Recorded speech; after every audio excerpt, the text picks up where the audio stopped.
Hey, Chris Johnson, this is Linda from the Connecticut Real Estate Investors Association. How are you doing today? Great, Linda. Thanks. How are you doing? Can you hear me okay? Yeah, I can. You can talk a little louder if you'd like. Okay, sure.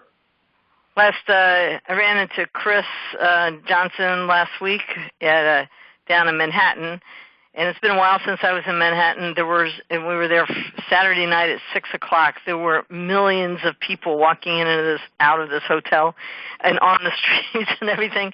We ended up eating at the restaurant in the hotel itself, which had delicious food, and then I happened to run into a fellow real estate investor while I was there, so that was pretty fun. How are you feeling, Chris? Are you over your cold? Yeah, it was good. It was kind of a fast acting one. It came on quick and left just as quick. So it was one of those interesting bugs that you get sometimes when you're amongst lots of people. Yeah, right, exactly. Good. All right, great, awesome. All right, so for people that don't know you, you're the go-to person I always turn to when I need a grant, and grants, of course, are free money, and we have had a whole lot of CTREIA members throughout the years be able to apply for grants and get free money, and so they just keep doing it over and over again. So why don't we start off by you just telling me what are the best opportunities for real estate investors with regards to government funding? Thanks, Linda. Well, yes, I mean, it's a fun area, subject matter. A lot of people don't really know it. It's just a little tool in your toolbox, this whole idea of government funding. And it's been an honor to be speaking at CTREIA in the past and helping the members access this money. And there's just a wide variety of funding, not just in real estate, but other areas too. And when it comes to real estate, a lot of investors who are doing some of the fixing and repairing of properties are often unaware of various different government incentive programs and opportunities that are out there through loans and grants and other subsidies and types of funding that could be had with a simple application form. And the idea is that the government incentivizes us to basically either create what might be low-income housing or fix up and improve properties or bring properties up to code. As you get into markets with older properties that are predominantly out there that might have electrical or plumbing issues or might be just really bad when it comes to weather efficiency, energy efficiency, they might have real leaky windows and doors and things, and so the utility companies are going through a lot of energy just to try to heat and cool homes during the summer and the winter.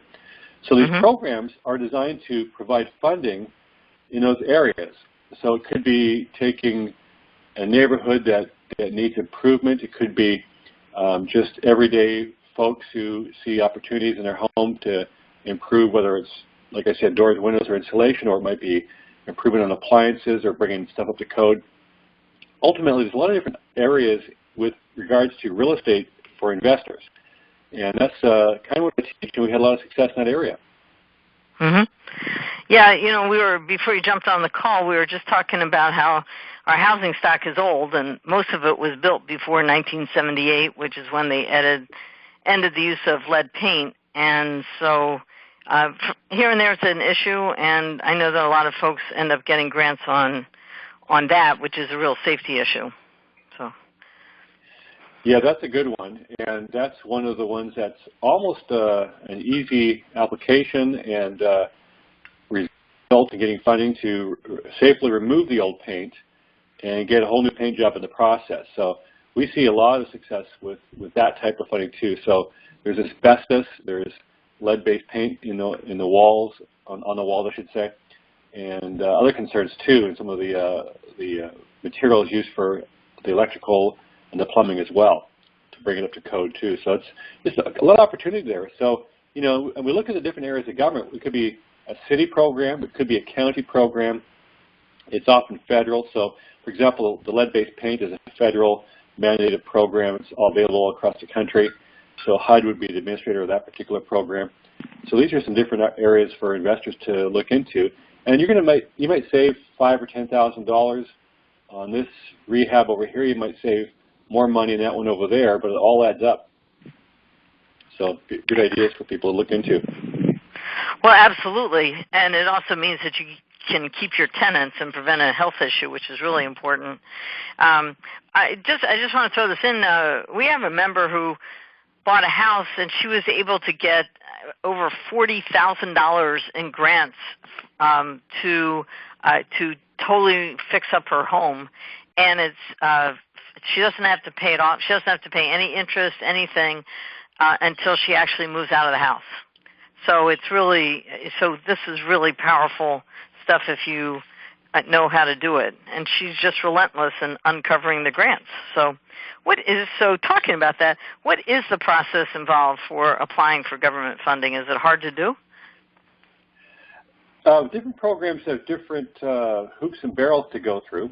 And with that being said, mostly it's a pretty straightforward process. But you need to have your ducks in a row, i.e., you have to have details on the property, costs, that kind of thing. And there's often an inspection involved. But if you've got the third-party people signing off on the needs of the house, the project you're doing, it can be quite a bit of a slam dunk. And it's important to realize that the government is actually required by law to pay this money out. And every different agency and department is allocated a budget, and they need to use up their budget this year, they'll lose it next year. And so they literally want to send you the money. They can't wait to get your application form, and all they really need to see is two different things on the form. And they want to make sure that you are an eligible person to apply for the program, i.e. a resident of Connecticut or a homeowner or whatever it might be in the program description as far as eligibility is concerned, and that the application paperwork is done, filled out properly, and submitted properly. Now, the good news is every application has instructions that are detailed, and they walk you through exactly how to do it. And if you can follow the instructions, and the forms are not complicated, for the most part, it's going to have your contact information on there and a description of the property itself. You'll have some documentation backing it up, probably some estimates and quotes, and ultimately submitting it on time while that funding cycle is in play. And every funding cycle typically has a calendar that it's accepting application forms. Now, the good news is every program has a program administrator, often called the program manager, and this person is readily available to answer questions and help people stick handle through the process and make sure it's done properly. And it can be pretty easy for most people. There could be some waiting process involved. It might be where you submit an application this week, and it might take a few weeks to get a response. But there's often a follow-up or check-in process involved with that. And they'll just say, sit tight, we're just going through them now, and we'll expect to get our answers out in another week or two. And it might just be a matter of waiting about a month or so. But typically we find within typically 2 months, people are receiving the funds that they request. And as long as you do the paperwork properly, error-free, follow the instructions, you'll be pretty straightforward. You'll be pretty successful going through the process. Yeah, that's really good news. And just to underline, there definitely is a timing cycle. So you can't wake up one morning and say, hey, I need money. So as rehabbers, we tend to like everything yesterday. So just know that. And there's a procedure, and you have to dot I's and cross T's and just really follow the instructions to make this worthwhile. And I know so we do a lot of grants for them, and same thing. It has to fit their criteria, and then we can make that all happen. So cool. All right, and what other areas, so I brought up cats and dogs, what other types of grants or funding can people find using this strategy? Well, there's a variety of funding that's out there. And so, of course, being CTREIA, we love talking real estate funding. Yeah. A lot of people have other needs in their lives. They're obviously real estate investors, but they might have a different type of a business as well. Or at the bare minimum, your business is called real estate investing. So whether you have that real estate business as an investor, or maybe you own a coffee shop somewhere, or you have a restaurant, or you have an online business, or some kind of something that you are earning business income and enjoying those business tax deductions, etc. the government offers all kinds of business incentives. And so as you look on whether it's ct.gov or you look at the federal government, there's plenty of business opportunities and incentives. Now, a lot of loans in this area, but they're often very low interest and easy to apply for and easy to get. Everyone tends to think of the SBA, the Small Business Administration, as far as a good source of funding, but they're but one source. They mostly have loans there, but you'll find that you can often get grants and subsidies to offset everything from hiring of employees, in other words, paying partial wages, to training costs, to even covering, in some cases, equipment costs if you need to buy, whether it's computers or equipment, and sometimes in cases of where you need transportation services like a vehicle. You can often get funding for just a wide variety of everyday type business funding costs associated with running that business. So whether it's a real estate business or otherwise, you wouldn't be applying for a real estate grant necessarily to run your real estate business. The real estate funding would be directly related to the properties, whereas the business costs you incorporate would be everything else from operating your day-to-day business. And so again, that's just one area. Another area that's huge is education funding. It's probably the biggest area of funding that's out there because there's so many sources. And we look to both the government but also the private sector in this particular area. So a lot of folks, they've got kids in high school or just entering college, that kind of thing, and that's very expensive, as we know. And one way to offset a lot of those costs is to apply for scholarships and grants. And people often make the mistake of applying for 2 or 3 or 4 at the most, if any. And they have this huge burden, or even worse, they do everything on student loans. And of course, the family or the poor graduate is saddled with all these student loan debts after they graduate. And so the scholarships and grants that are available from foundations, private business, the government, the state, even your softball team and all kinds of different areas offers all kinds of funding and scholarships from these different sources. And so one thing I'll be talking about at the event, Linda, on November the 4th and 3rd there, will be the funding that's out there in all these different areas and more, but especially a focus on real estate. But if people have anyone they know, whether it's not even a child necessarily that's their own child, but maybe a niece or nephew or somebody who could benefit from education funding, that's something I'll talk about as well. Yeah. Well, real estate really is a business. So I have students that they were able to get grants to hire people, for example, to buy equipment like computers or tools or whatever, because real estate creates jobs and creates a lot of local jobs. You cannot export roofing jobs. So so that's something that I've looked into also, to be able to hire people in person. And I've gotten grants for 100%. For one person, I got 75% coverage for another person.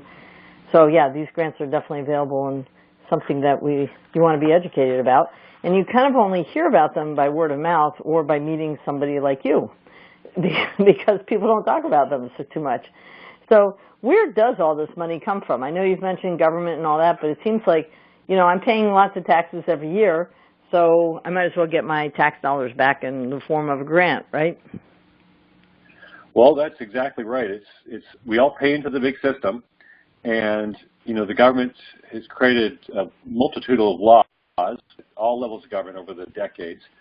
And originally, this was all designed to get the economy out of the old economy, 100 plus years ago, from basically agriculture-based to where people who weren't born rich couldn't afford to start a business. And the government had to make money available, loosen up lending requirements, which were super tight back in those days. And so the government created different programs to make borrowing inexpensive and easier for the average person. And so we saw an explosion of businesses over the last century. And so just adding on program after program ever since for just all kinds of things. And it is all from our tax dollars, ultimately. We pay in, it's a $500 billion that gets paid out every single year if you add up every single program in the country, every government grant program, et cetera, that's out there, it's $500 billion. So every state has a bunch and every city has a bunch, and federally there's a whole bunch, and it's a lot of money, of course, and we all pay into it. But the government doesn't really teach us stuff, advertise this stuff, make us aware of this. There is no advertising budget associated with educating the public about this.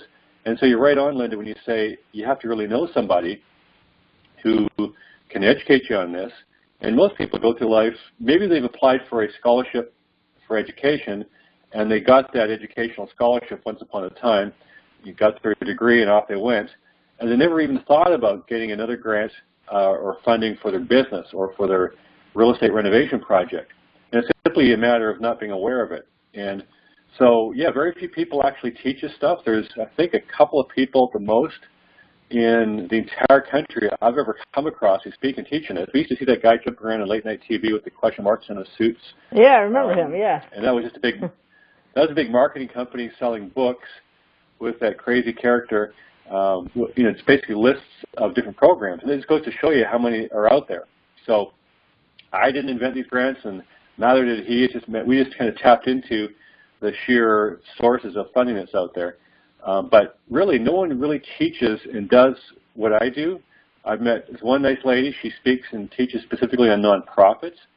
And I speak and teach on all kinds of funding, whether it's nonprofit, for-profit, like you said, real estate, business, education. And crisscrossing the country for over 15 years as I have, I really haven't come across anyone else who's speaking the subject matter. Now, that doesn't mean to say that no one else is applying for grants. Lots of people learn about government funding and apply for it. So there's millions of people, over 20 million people every year are applying for and receiving funding. But I've had the great pleasure to educate a lot of people through different workshops, and of course at your expos doing all this kind of stuff as well. And so it's been just fun to teach us and educate people on what's out there. And you think about how much tax dollars you've paid all these years. Other people are using your hard-earned tax dollars to fund their kids' college and their real estate renovation. Why not turn it around and use the money for yourself? Absolutely. And by the way, it's not just your kids going to college. There's opportunities for, people going back to school, they're now adults and they want an advanced degree, or they got laid off and they need to find a new job and get re-skilled and those kinds of things. So let me ask you a question. So you're going to be speaking at the Expo this weekend on Sunday, and can you, between now and then, can you tell us a couple things that we should do to prepare or get ready, or should we look at something or whatever to be able to take biggest advantage of your lecture at the Expo? Definitely. If you are somebody who currently has a deal or deals in the works, really start to get clear on your specific types of improvements you need to do on these properties. And the clarity is everything. If you know exactly what type of, let's say it's a plumbing situation or it's the lead-based paint thing. If you have some idea on exactly what needs to get done and potential cost of those things, that would be a good starting place if you've got some deals in the works. If you really don't know what type of funding that you want to go after, put some thought into that. So do I have a business, yes or no? And what kind of business is it? And any type of business funding you want to apply for, you'll need to have some type of a business plan to formulate and get the framework around, because you can't just tell the government you've got a business or you want to start one. They want to see exactly what your business is. Is it a viable business? Is it a good idea? Is it a moneymaker, potentially? And because they don't want to invest in a failed venture. So one good place to go to is score.org, score, like score a goal if you're a hockey player or a soccer player, .org, O-R-G. And they've got some really good business plan templates and samples on there. That's for people who quit a business, because you want to have that you don't have to have that done by this weekend, but start to get familiar with the idea that, hey, if I apply for a sizable amount of business planning, like $50,000 or $80,000, I have to be able to provide some confidence to the government that my business is a good, viable entity. And they can't just say that. I can't just verbally assure them. I actually have to show them stuff in writing. So there's some good templates on there in business plans. And if it's educational funding, there's so many resources. So, start thinking about if your kids are in maybe grade 10 or 11 or 12, if you had some ideas as to what they might want to be studying or what college they might want to go to, that will go a long, long way to starting to do some educational funding research. And that's a good idea as well. And there's a number of sources out there as far as where to find funding, everything from HUD.gov to actually, your own county or city. So if you just go to the, whether it's New Haven County or City of Meriden or whatever it might be, you can find on there business ideas and opportunities as well that can help you with your business. Real estate is more of a phone call or a visit to the city or the county. And even at the federal level, there's a great website you could actually do some questions and answers on. It actually does some searching for you. It's called benefits.gov. And if you go to benefits.gov, do the survey search and answer questions about yourself, it'll actually be looking for, in real time, for actual potential programs that you might be a good candidate for. So benefits.gov is a good starting place for some people too. It's just overall general idea stuff, so looking too specific in any one area. So those are some things that people can start to put together, Linda, in advance of this weekend. But I'll be going through all that information and more when they see me on Sunday. Cool. Well, that's awesome. So, so I appreciate you taking the time because I know you do travel a lot. So assuming that you want to come to the Expo this weekend, which I don't know why anybody would not want to come, we still have some tickets available. Just the easiest way to do it is to go to CTREIAconference.com, CTREIAconference.com, and read all about it. We have general admission for starting at only $49, and that includes 2 days of training, as well as we give you lunch. And we also have a lot of sponsors that will be there that provide a lot of resources that we need as real estate investors. Then throughout the weekend, we will be covering all kinds of subjects. For example, grants, wholesaling, how to work with building departments, and how to find properties and buy them without using your own money. Biggest thing really is this wholesaling with Zach. He's going to be walking through that, and a lot of people start there because you can buy real estate without using your own money and your own credit. So, and then there's a lot of case studies, people that have done deals this year. They're going to walk us through how they found the property, how they financed it, how they're marketing it, and then we'll do panel discussions where you can ask the questions that you really want to ask about this. The other opportunity, of course, is our VIP tickets. And VIP includes, on Friday evening, we'll be walking you through a property that our students just recently completed. It's in Middletown, and we'll give you the address as soon as you register. And that's a great networking event, as well as to see in real life what people are doing here in the New England market. And then Saturday night for VIPs, we have a dinner, and we hope Chris will make it, depending on his flight schedule. But it's an opportunity for us to talk to all the trainers and the speakers and to ask and coaches and to ask any questions that you really want to ask about the real life world business. And then we have a bunch of bonuses for you as VIPs. So whichever level you want, you just click on Buy Tickets. And if you're a member of CTREIA, then you just click on the one that says CTREIA Tickets. And if you're not yet a member, click on those, and they'll show you all of the options for you for the different tickets. Of course, if you have any questions at all, feel free to call 860-265-4414. That's 860-265-4414. And I do recommend, if you can, stay at the hotel. It's being held at the Sheraton Hotel, 275 Research Parkway. It's now called the Marriott. I'm not sure if the Marriott sign will be up yet, but it is now called a Marriott. You can stay there. There's also some hotels in the area.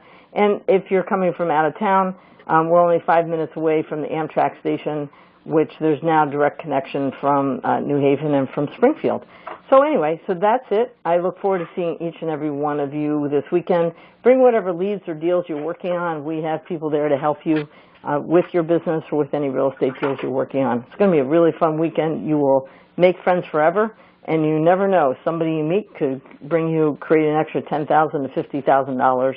And so it's just a great place to hang out. So again, CTREIAconference.com or 860-265-4414. And Chris, thank you for all the years that you've been teaching our members, and because I know they have created a lot of wealth using your strategies to find free money, which means they never have to pay it back. So thanks very much, Chris. I appreciate it very much. Thanks, Linda. You're welcome. Yeah.